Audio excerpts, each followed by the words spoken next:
Gagawa tayo ng chicken kapsa. Meron tayo dito more than 1 kilo na chicken. Ayan siya. Tapos ito yung spices natin. Meron tayong salt, magic sarap, chicken cubes, and then black pepper, chili powder, turmeric, coriander powder, and cumin powder. And we have, I cut 3 pieces of tomatoes. And we have here ginger, green chili, garlic, 3 pieces of onion. Meron tayong bay leaves, cinnamon, cloves, and cardamom. So magluluto tayo ng chicken kapsa, guys. Ayan yung mga ingredients natin, guys. So napakasimple lang. Tapos meron na rin akong hinugasan na bigas. Sinuk ko siya, binabad ko lang siya.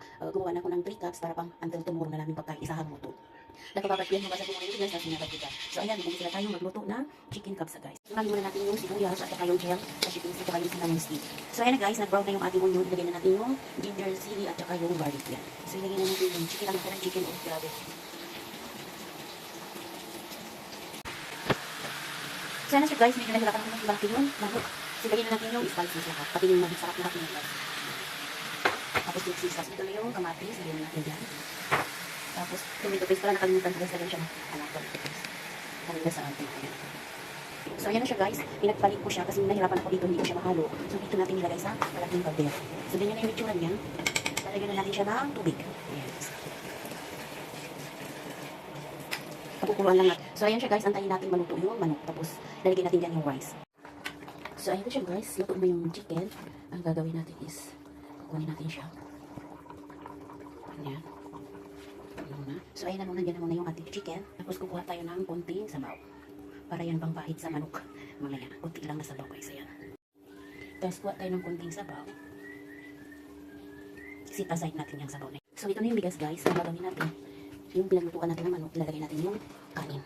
Ay, hindi kanin, bigas pala.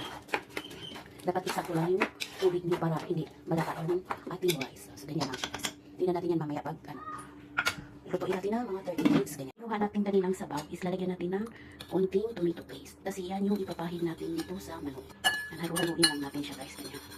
So ganyan ang gagawin natin. Dapat ilalagay ito sa oven. Eh wala tayong oven ngayon. Pipritusin ko na lang siya para lang siya mag-red-red, ganyan. So yung ginawa nating sauce is ipapahid natin dyan sa ating chicken, ganyan. And then ipiprito natin siya. Dapat oven, kaso ayaw kong gumamit ng oven. So para mabilis, iprito ko na lang siya, ganyan. Ganyan na siya. Ayun na yung ating rice. Diba? Haluin natin. Ano siya, guys? Iprito lang natin yung mag-hard-hard lang yung isip. Ito pa. Ito na yung ating chicken. Diba? Ang ganda na yung itsura niya at ang sarap pa, guys. Tapos ito na yung ating rice. Luto na yung ating rice, guys.